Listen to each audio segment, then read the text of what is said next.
हाँ तो मेरे साथियों, मैं यहाँ एक और नई वीडियो में, और आज की वीडियो में मैं आपको हेनरी का नियम बताऊंगा, यानी हेनरी लॉ बताऊंगा।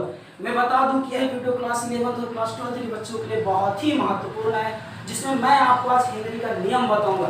मैं बता दूं, आप देख रहे हैं बघेली एजुकेशन, और बघेली एजुकेशन में मैं सचिन सर आप लोगों का स्वागत करता हूँ। चलिए आपको टाइम वेस्ट ना करते हुए अपने टॉपिक को वेस्ट करूँ, और आज की वीडियो में मैं आपको हेनरी का नियम बता ही दूं, है ना। चलिए मैं बता दूं, हेनरी का पूरा नाम क्या था? सर विलियम हेनरी ने, क्या नाम था? Sir William Henry. इन्होंने नियम दिया था, ये क्या दिया? नियम दिया। उन्होंने किस सन में अपना नियम दिए थे वो मैं आपको बता दूं। इन्होंने नियम दिए थे अपना सन 1803 ईस्वी में। मैं बता दूं कि कुछ बुक्स में 1805 ईस्वी भी है, तो आप डाउट नहीं होना है, आपको 1803 ही लिखना है। चलिए मैं आपको बता दूं कि सन 1803 ईस्वी में सर विलियम हेनरी ने एक नियम प्रतिपादित किया, जिसे हेनरी का नियम कहते हैं। क्या कहते हैं बच्चों? हेनरी का नियम कहते हैं। चलिए एक बार और समझने की हम कोशिश करते हैं। देखिए, सर विलियम हेनरी ने, कौन? सर विलियम हेनरी ने सन 1803 ईस्वी में एक नियम प्रतिपादित किए, जिसे हेनरी का नियम कहते हैं। ठीक है, इतना हुआ। इसके बाद हमें लिखना है कि इन्होंने कौन सा नियम दिए। इन्होंने कौन सा नियम दिए? तो मैं आपको बता दूं कि किसी का भी नियम लिखने के लिए या तो उनका नाम लिखा जाता है, या तो लिखा जाता है इनके अनुसार। क्या? इनके अनुसार। तो आप लोग कमेंट में फटाफट बताइए कि मैं क्या लिखूं, इनके अनुसार लिखूं या विलियम हेनरी के अनुसार लिखूं। तो आप लिख सकते हो हेनरी के अनुसार या इनके अनुसार, है ना। चलिए, हेनरी के अनुसार, है ना। अनुसार के बाद क्या किया जाता है बच्चों? इन्वर्टेड कॉमा स्टार्ट किया जाता है ना। मैंने इन्वर्टेड कॉमा क्या कर दिया? स्टार्ट कर दिया। इसके बाद मैं बोल रहा हूँ और आप लिखिए, मैं बोलने के बाद समझा दूंगा, और मोबाइल स्क्रीन पर मैं दिखा देता हूँ, आप लोग तो वहां से लिख लीजिए, स्क्रीनशॉट ले सकते हैं ना। चलिए मैं बता दूं हेनरी का नियम क्या था, है ना। देखिए, स्थिर ताप पर, कब? स्थिर ताप पर किसी विलायक के निश्चित आयतन में विलेय गैस का द्रव्यमान गैस दाब के क्या होता है? समानुपाती होता है। चलिए एक बार फिर से समझते हैं। स्थिर ताप पर किसी विलायक के निश्चित आयतन में विलेय गैस का द्रव्यमान गैस दाब के क्या होता है? समानुपात होता है। अब मैं आपको एक बात और बता दूं कि समानुपात और अनुक्रमानुपात दोनों एक ही शब्द है। तो अगर आपको कोई भी टीचर्स अनुक्रमानुपात लिखवा देते हैं तो गलत नहीं होगा, या किसी बुक में आप अनुक्रमानुपात पढ़ लेते हो तो गलत नहीं होगा। फिर क्या कमेंट करो, जैसे सूरज सचिन सर जी कहा बताए समानुपात, और हम कहा देखे ना अनुक्रमानुपात, माने वो गलत है तो हमारी किताब गलत है, या क्या कहते हैं वो गलत नहीं हमारी किताब गलत, किताबें गलत नहीं वो गलत है ना। तो हमका गलत ना कहे, है ना। तो हम बता दें कि अनुक्रमानुपात और समानुपात दोनों का है सेम है ना। चलिए इसके बाद मैं आपको बता दूं कि जो दाब होता है, क्या होता है? दाब। तो दाब को इंग्लिश में क्या कहते हैं? प्रेशर। क्या कहते हैं? प्रेशर। नहीं कहते ससुरा गाँव में भीड़ भक्कड़ लगे तो नहीं कहते हमको बहुत दबावते लाहे रे, हैं हमको और भी खसक, और भी खसक, और भी खसक के मतलब का बाकी हमका थोड़ा ना दबा, हमका ज्यादा प्रेशर ना दे, है ना। तो एक मतलब दाब का मतलब क्या हुआ? प्रेशर। और द्रव्यमान, एक शब्द है द्रव्यमान और एक शब्द है दाब। द्रव्यमान को इंग्लिश में क्या कहा जाता है? मास कहा जाता है, और मास का पहला अक्षर क्या होता है? एम होता है। तो द्रव्यमान को हम किससे व्यक्त करते हैं? एम से। किससे? एम से। और दाब को, इसको दाब को, तो दाब को बात में तो प्रेशर, प्रेशर का पहला वर्ड होता है पी, तो दाब को हम किससे व्यक्त करते हैं? पी से, है ना।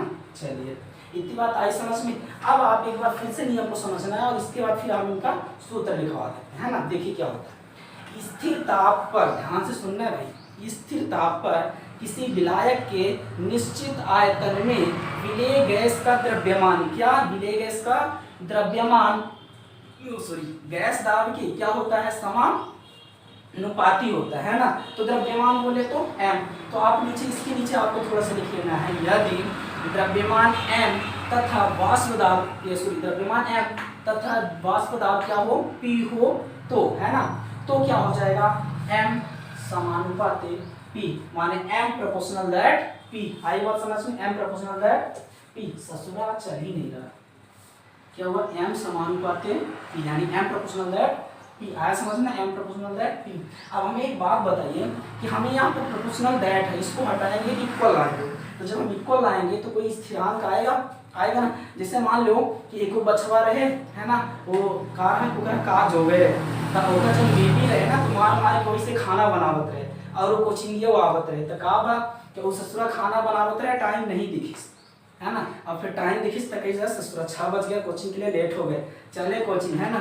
तो अब ये बताइए हमें कि बीवी उसकी कितनी भी ससुरी है कुछ चढ़ाई होगी, कितनी भी उसको हरामी होगी, है ना। एक भाषा में कहते हैं जो अपने पति से खाना बनवा रही, तो कितनी भी वो हरामी होगी, लेकिन अब जब उसका दाल चावल नष्ट हो रहा है तो वही तो जाके बनाएगी।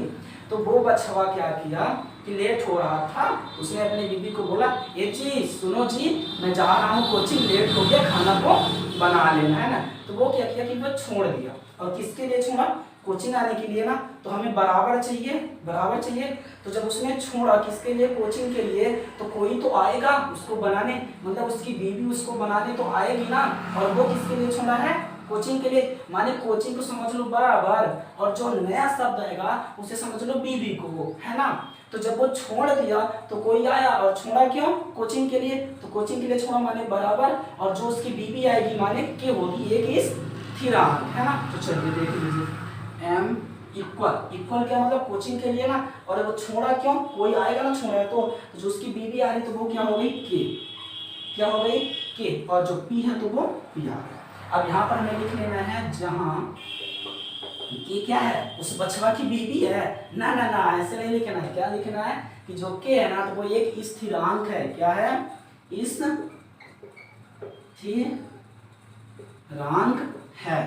है ना। अब देखिए, अब आपको बता दूं कि यहाँ से हमारा हेनरी का नियम खत्म होता है। क्या होता है?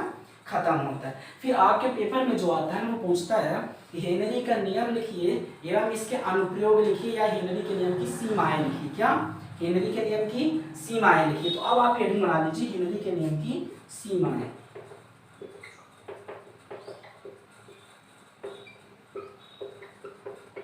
हेनरी के नियम की सीमाएं, चलिए हेडिंग बना लीजिए, है ना। तो इसमें क्या लिखना है आपको? पहला सीमा लिख दीजिए, हेनरी के नियम की निम्नलिखित सीमाएं हैं। पहला नंबर सीमाएं में क्या लिखेंगे आप? यह कम दाब, पहला नंबर पे लिखना है, यह नियम कम दाब एवं उच्च ताप पर ही लागू होता है। चलिए लिख लीजिए जल्दी से, यह नियम कम दाब एवं उच्च ताप पर ही क्या होता है? लागू होता है ना। अगला लिख लीजिए दूसरा नंबर, गैस, क्या नंबर? अगला नंबर क्या लिखेंगे? गैस एवं विलायक के मध्य, गैस एवं विलायक के मध्य कोई अभिक्रिया या कोई क्रिया संपन्न नहीं होती, है ना। 2 नंबर में पूछेगा और 2 नंबर में आप कर लिए, है ना। चलिए ठीक है, बहुत अच्छा। हम आशा करते हैं कि आप लोगों को बहुत ही समझ में आया होगा, है ना। लेकिन ससुरे लोग, आप लोग क्या कर रहे हो? सब्सक्राइब नहीं कर रहे हैं, है ना, हमारा सपोर्ट तक नहीं कर रहे हैं कि आखिर में हम इन सचिन सर को आगे बढ़ाएं, सपोर्ट करें, सब्सक्राइब करें। मैं बार बार हर एक वीडियो में नहीं बोलना चाहता ना कि भाई चैनल को सब्सक्राइब करो, लाइक करो, कमेंट करो, है ना।